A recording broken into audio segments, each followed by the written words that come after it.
The World Cup has just done something slightly annoying to you. For a month, it gave you football almost every day. You learned players you'd never heard of, cared about countries you'd never watched, and then Haaland knocked Brazil out, and suddenly Norway's next game was somehow your business. Then Spain beat Argentina, the tournament ended, and now you have no idea what you're supposed to watch. So I'll give you the answer immediately. Take one player you loved at the World Cup, find his club, watch one of their league games, and that's it. If Haaland was your guy, brilliant. Manchester City, Premier League, one game, roughly 2 hours, that's enough. And whatever you do, don't choose your team tonight, because sooner or later, that Manchester City game is going to be 0-0 after 63 minutes. It's raining, nobody's getting knocked out, and you're going to think, why am I watching this? That question is basically the difference between enjoying a World Cup and getting club football. The Premier League is 38 games. You get 3 points for winning, 1 for drawing, and every single one of those points stays with you until the season ends. So a stupid draw in September can still be the reason you lose the league in May. And down at the bottom, it gets much worse. Finish in the bottom 3 and you're relegated. You're out of the Premier League. 3 clubs from below come up instead. That's how Wrexham can climb 3 divisions in 3 seasons. It's also how Luton can fight their way from non-league football all the way to the Premier League and then get dragged back down again. Now, go back to that rainy nil. Maybe one team is chasing the title. Maybe the other is trying to stay in the league. Suddenly, an 88th minute goal can wreck an entire season. Okay, now you know why the game matters. There's still a problem. You don't care about these people. And football documentaries are ridiculously good at fixing that. You can start knowing almost nothing about the club, and a few episodes later, you're annoyed about an injury to some player you couldn't have named last week. There's Sunderland Till I Die. Take Us Home Leeds United. When Eagles Dare about Crystal Palace. All or Nothing has done Manchester City, Arsenal, Juventus, and others. I'm a Liverpool fan. I've watched all of this stuff about clubs I actively want Liverpool to beat, because the documentary gives you the bit a league table can't.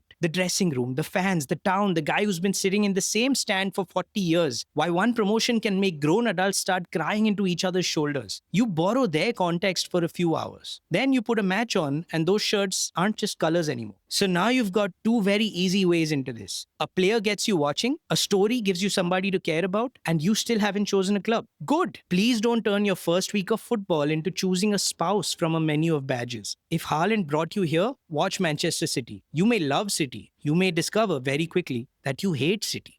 You may watch them play somebody else and spend the entire game thinking, actually, I like these guys. That's how this stuff happens. People support clubs because of shirts, badges, their parents, their friends, a player from their country, one ridiculous match they happened to see when they were 12 years old. Mine was probably stupider than most. I was playing FIFA, a football video game, years ago, and it gave me a random player card. That player was Egyptian. I'd never heard of him, so I assumed I'd got some useless player. Then I saw his rating, 88. Okay, who the hell is this? Then I saw the club, Liverpool. Then the name, Salah. So I looked him up, watched a few clips. Then I found Liverpool's next game because I wanted to watch Salah properly. Then I watched another Liverpool game and another. At some point, I wasn't checking when Salah played anymore. I was checking when Liverpool played. That was it. I never compared 20 clubs and decided Liverpool had the values and strategic vision I was looking for in a lifelong sporting relationship. A random video game card made me watch one player often enough that everything else started getting attached to him. The manager, the other players, the rivals, the table, the stadium, the history. Eventually, I cared about all of it, and I bloody went to Liverpool and took photos with the murals in the city and went to the stadium and had a great time there. I even took a photo with the Mohamed Salah cutout. That's why you don't need to learn football before you watch football. Someone says top 4 and you've got no idea what that means? Fine. You'll learn it when you need it. Manchester City suddenly play Real Madrid on a Wednesday night? That's the Champions League. It's where clubs from different European leagues get to play each other. You don't need the format yet. You'll know it's a big game because everybody around you will become completely unbearable. And there's one more very good way of making the rest of the Premier League matter to you. FPL, Fantasy Premier League. You pick real players and get points based on what they actually do in real life. Which means a week after saying, I only care about Haaland, you're suddenly furious because some Bournemouth defender you've never heard of conceded in the 91st minute. Congratulations. Now you know Bournemouth's defender. This is how they get you. I'm making a separate video showing complete beginners how to play fantasy without already knowing 500 footballers, because it's one of the easiest ways to start recognizing the rest of the league. But for this first week, keep your life extremely simple. Think of the player that made you feel something during this World Cup. Find his club, find their next league game, watch it. If you want me to pick a league for you as well, start with the Premier League. There's always something being talked about. Plenty of players you watched at the World Cup are there, and if Haaland was your guy, you're already halfway in. Then, when you have an evening free, put on Welcome to Wrexham or one of those club documentaries. Try fantasy if you want the other matches to start meaning something. Give it a few weeks. Then see which team you keep checking on without anybody asking you to. You may start with Haaland and Manchester City. You may end up somewhere completely different. That's fine. Right now, you only need to watch enough football for somebody to start mattering to you. I found mine because of an Egyptian player card I thought was going to be useless.